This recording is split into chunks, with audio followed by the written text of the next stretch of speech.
watching Mental Health with Marcie, and I'm Marcie. Today's video, we are going to do a read with me, and that is where I go through and read one of my old blogs and kind of share it with you.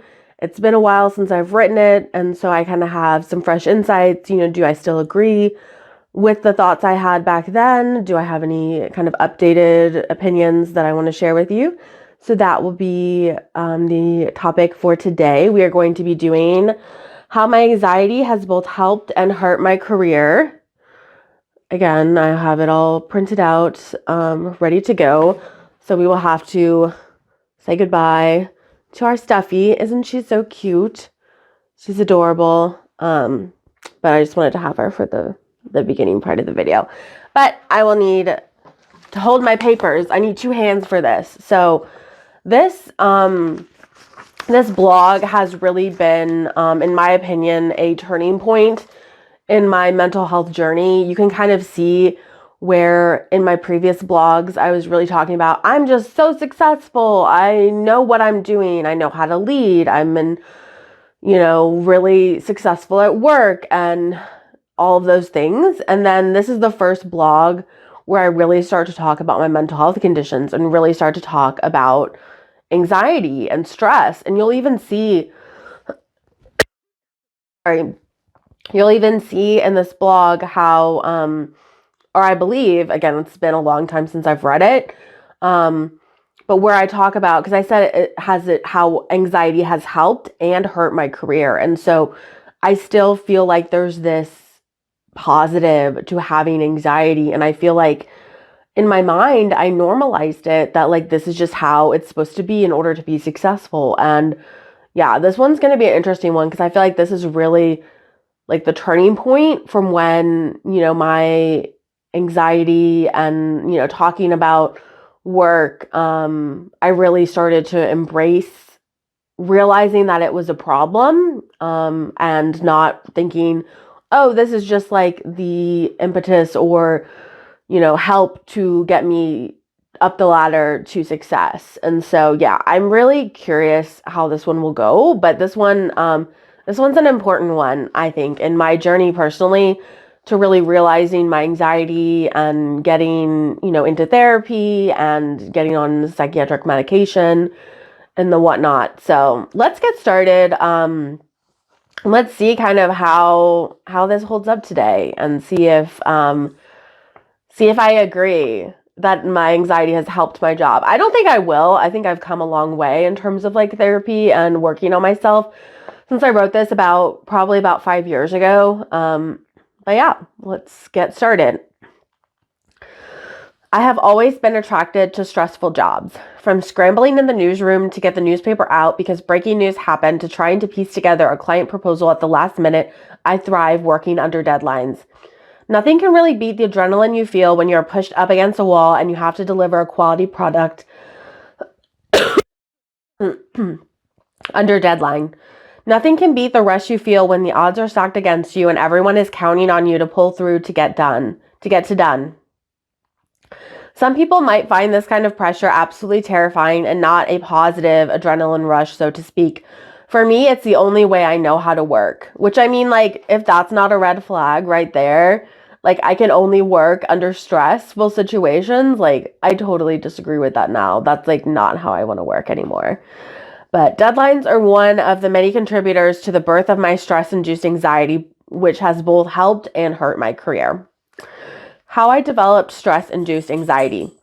Let me be clear about one thing. I have always been a pretty anxious person. My anxiety stems from my compulsion for perfection. In one of my articles, How I Became a Manager by 24, I go into detail about my perfectionist personality and how it allowed me to quickly climb the corporate ladder to manager by 24. The short version is that I have a desire and need for everything I do to be perfect. When I would write papers in school, for example, I would print them out and read them out loud, rereading and editing until they were what I considered perfect. The attention to detail and desire for perfection came in handy when I pursued a degree in copy editing from the Missouri School of Journalism. You need to be crazy OCD detail oriented in order to be a copy editor. You need to be a perfectionist in order to notice the nitpicky details and then subsequently correct them. So it really was a match made in heaven. Even this morning, before I started writing this article, I was copy editing answers for a proposal. I read all the responses to the 75 questions twice, yet I still don't feel confident I caught everything. However, when you are overly concerned with details and perfectionism, it can lead to stress-induced anxiety. In my case, I am so paranoid that I'm going to miss something or make a mistake that I become anxious. I create self-induced anxiety out of nothing. No one else has ever said or has ever looked at any of my work and substantially criticized it. I mean, I'm sure I have missed things over the years. I'm only human, but it's not like it's been a constant pattern of people criticizing my work that would justify my paranoia. My anxiety is irrational and all in my head. Where's the puppy dog? Rayleigh, come here. That's not in here. Okay, let's see. Rayleigh, you want to be in video? Say hello. What are you doing? She said, I want to come help you, Mama.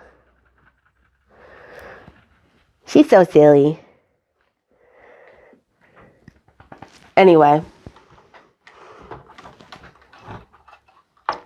Back to the regularly scheduled program. Okay. So, what do I think about this so far? Definitely, I mean, oh, there you go. Goodbye, Rayleigh. Oh, no, now you need more pets. Yeah, because I said goodbye to her. She needs more pets.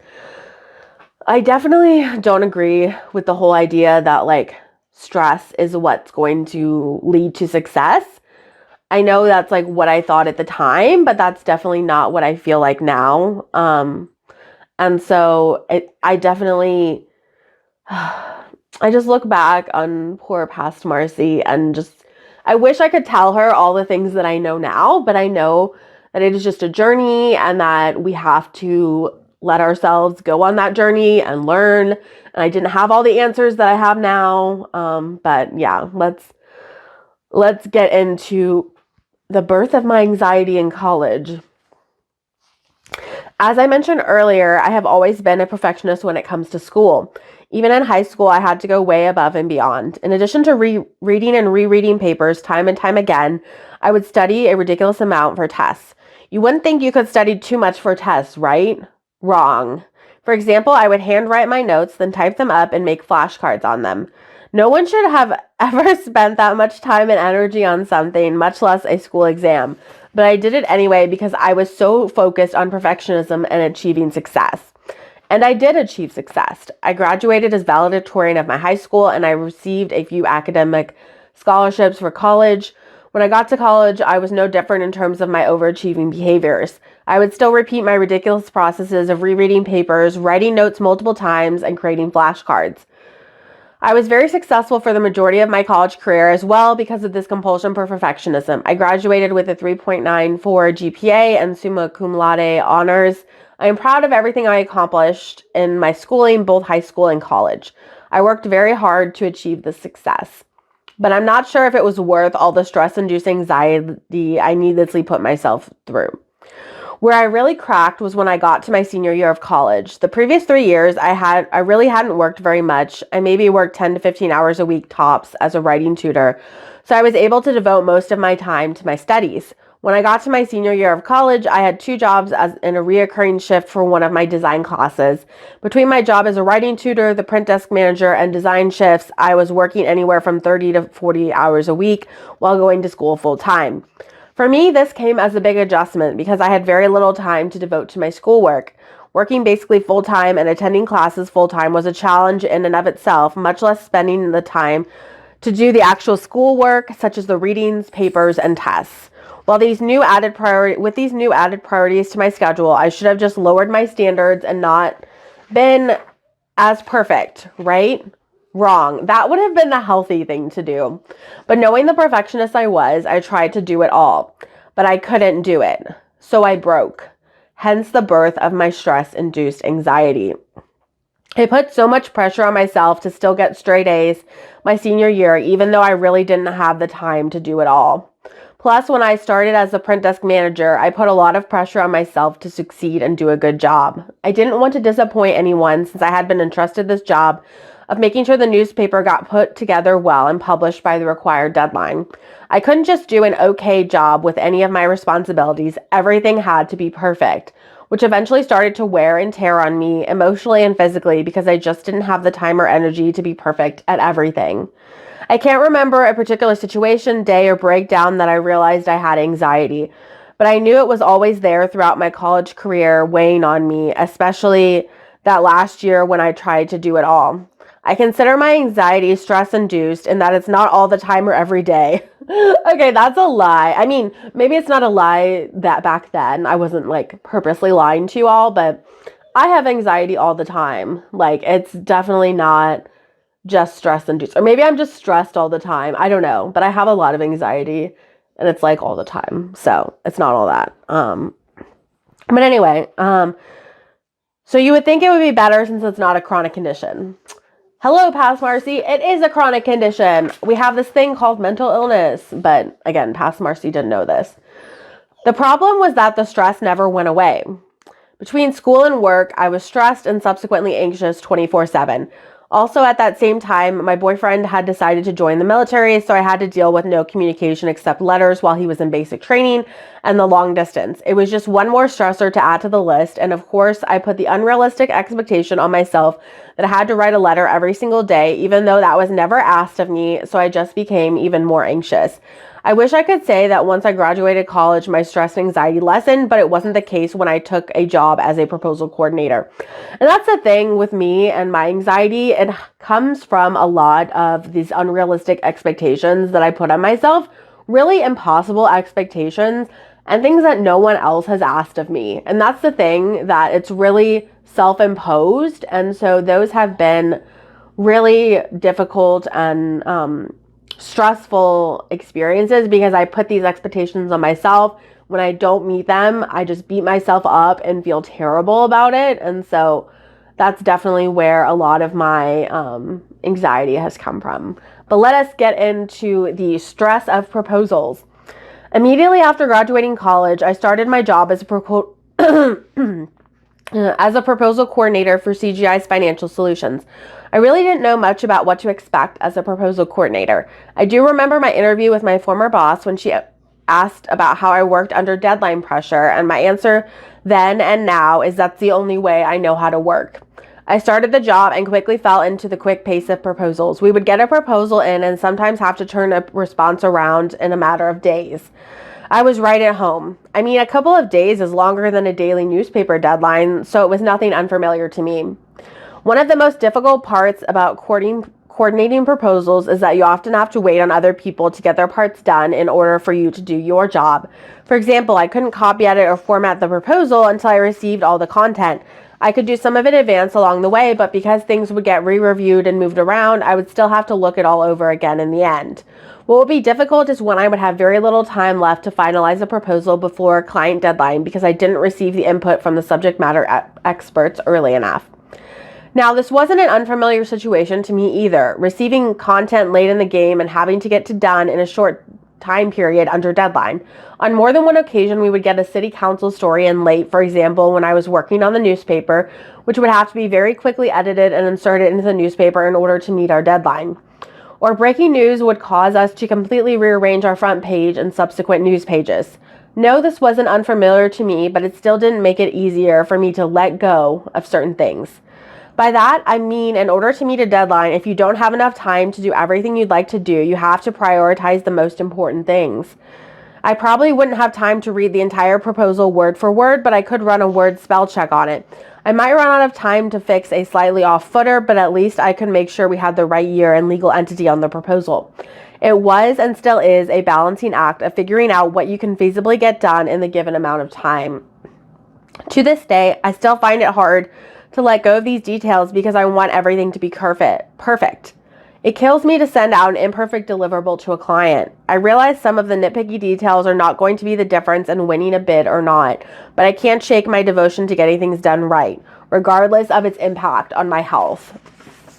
On more than one occasion, I would leave the office and embark on my 25-minute drive home, only to spend the entire drive sobbing. The impossible standards I put on myself were unachievable within the given deadlines, yet I still felt like a failure for not meeting them. The self-induced stress resulted in near constant anxiety that carried over into other aspects of my life. The crazy thing about my anxiety is that it's actually helped propel my career. Are you sure about that, Marcie? I know we're going to get into like how it's helped my career, but like, I don't know. I'm a little suspicious of that.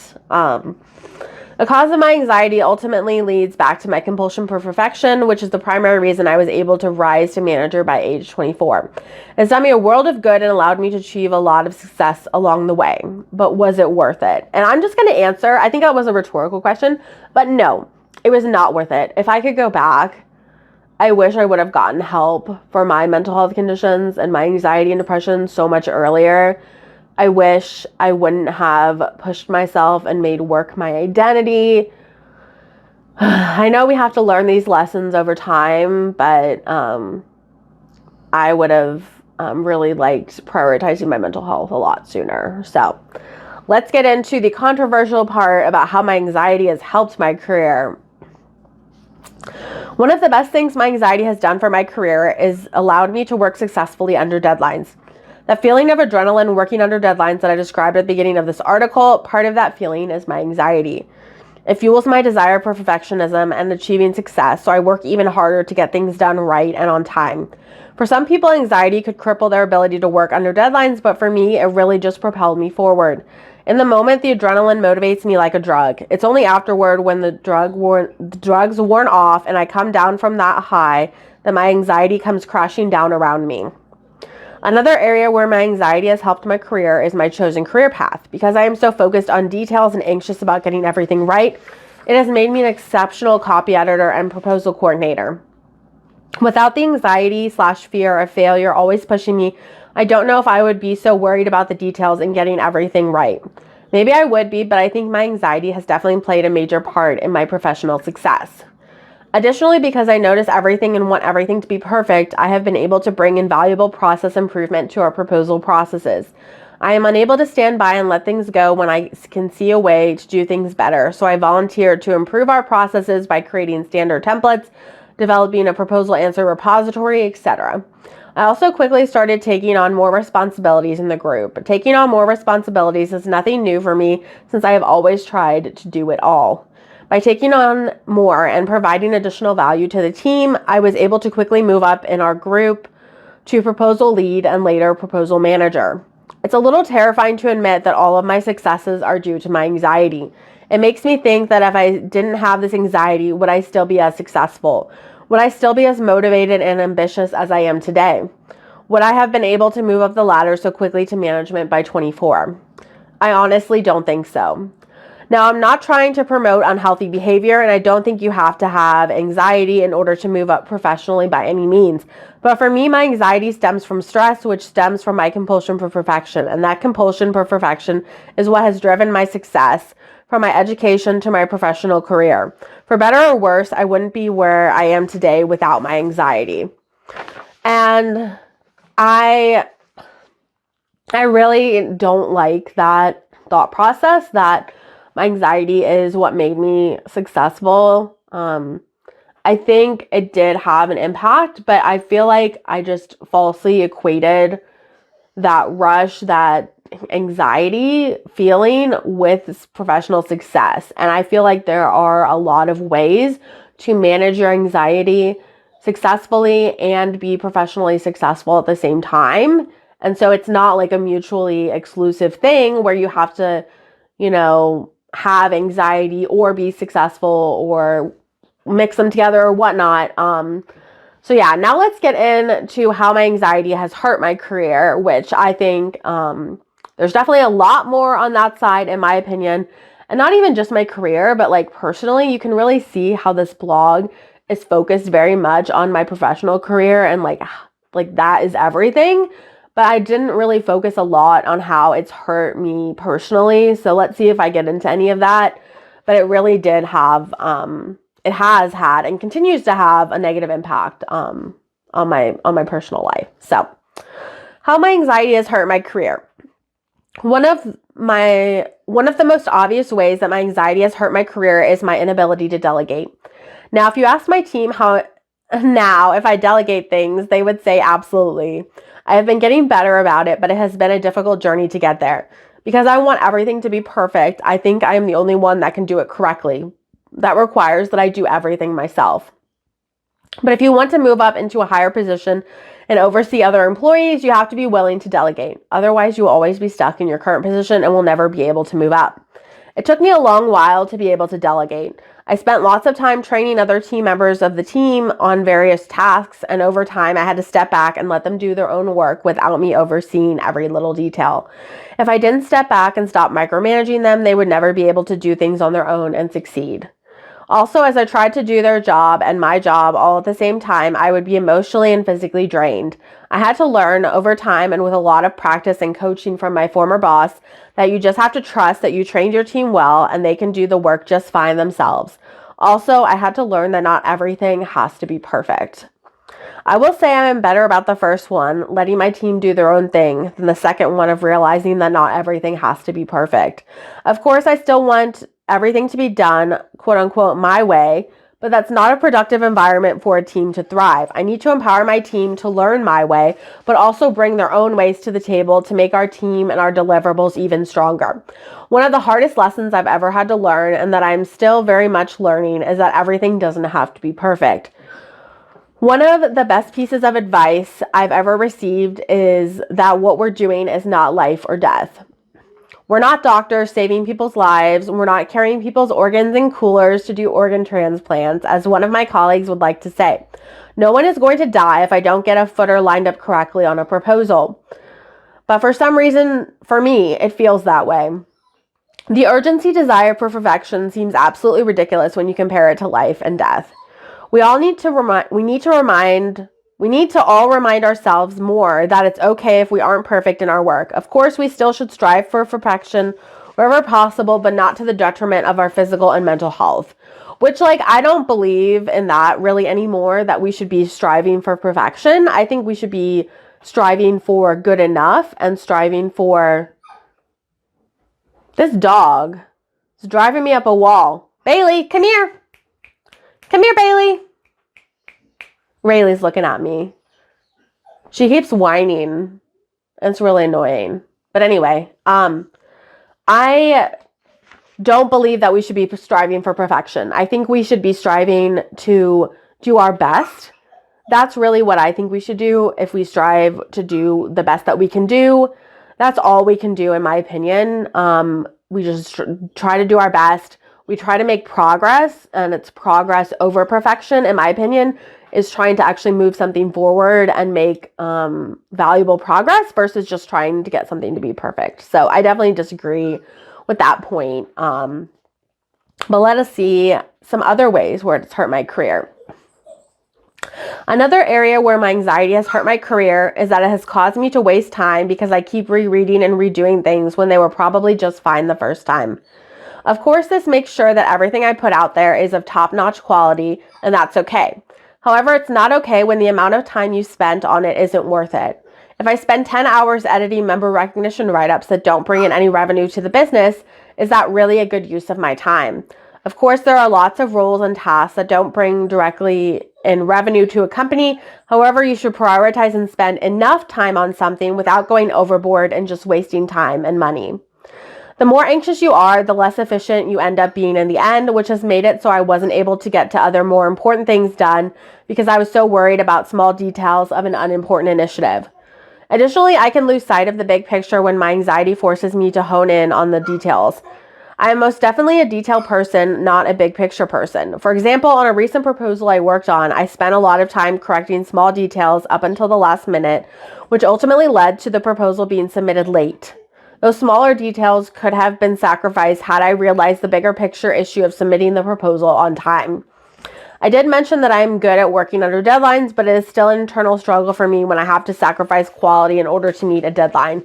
Again, quote unquote, quality for me might be moving a few commas around, which really doesn't matter in the grand scheme of things, but it can be hard for me to get out of that headspace because details are really what matter to me and how I frame everything. Especially in managing a team well, it's important to not get too caught up in the details. Otherwise, you won't be able to successfully see the bigger picture shaping the direction of the team. Another detrimental aspect of my anxiety to my professional success is that at some point it causes me to shut down. I mentioned how my anxiety can fuel and motivate me, how the adrenaline can push me forward. However, when I get to a certain point of stress/anxiety, I just shut down and can't do anything. On more than one occasion, I was so completely overwhelmed by a proposal that I've had to have one of my colleagues finish it and submit it for me. Because I put it on myself that I had to do it all and do it all perfectly, it was too much for me to handle. So I ended up shutting down and wasn't able to do anything. It's pretty counterproductive when this happens because you are so anxious about getting things done that you don't end up getting anything done at all. And has anyone ever felt that, just like in life in general, where it's like you're so, especially like when it comes to like your house or something, you're just so anxious about your house being a disaster and your dishes piling up, and then you just end up getting so overwhelmed that you can't get anything done on your to-do list. I don't know if that's just a me thing. Hi, puppy. There's my whiny puppy. You don't see her, but there she is. But yeah, I just really like heavily relate to that. It's like where you put so many things on your to-do list that you can't get anything done, and it's just really stressful. So, okay.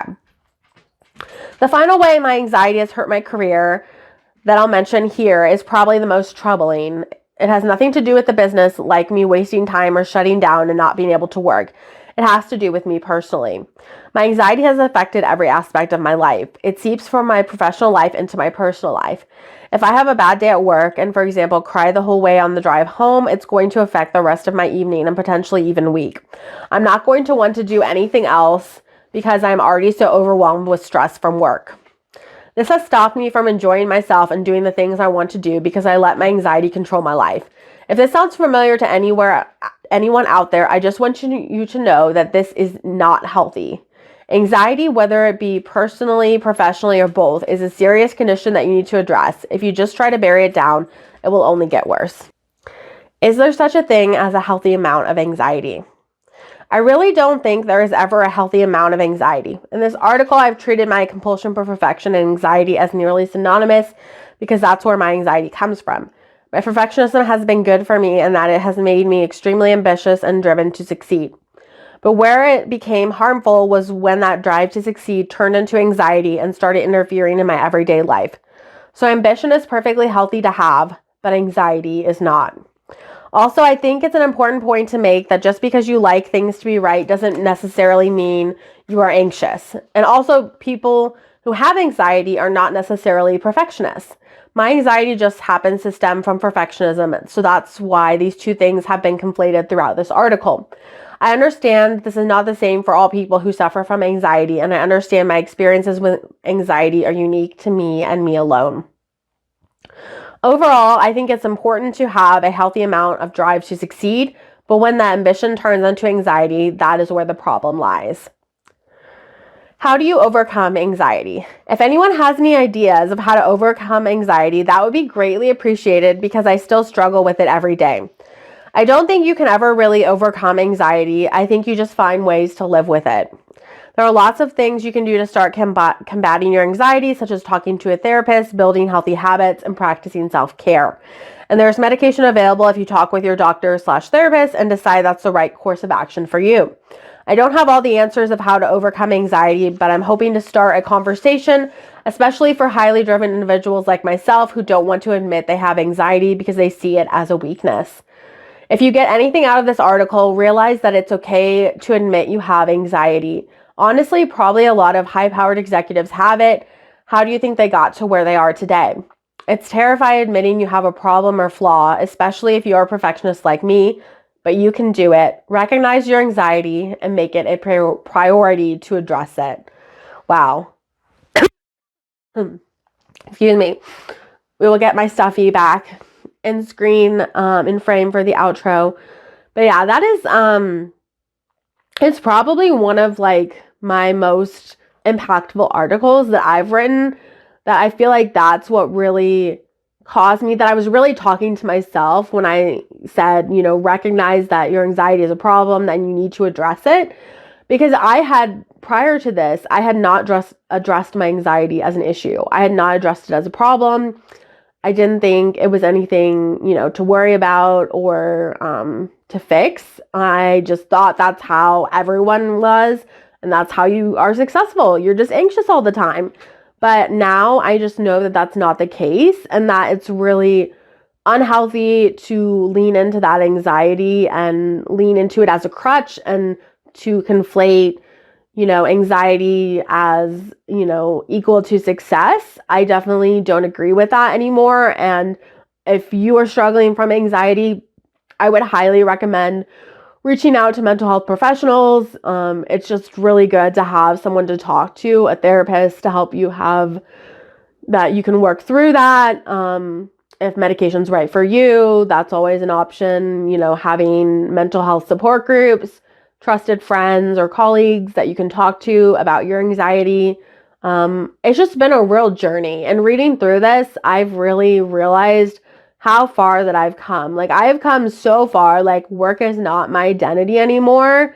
And like at the time, it really was. And I felt like my self-worth was completely determined by my success at work. And that's just, I don't feel that way anymore. And so I'm just really proud of myself for how far I've come. And I hope this has been helpful for you. If you've had any anxiety, if you've been struggling with kind of seeing where you have stress at work, is that related to anxiety?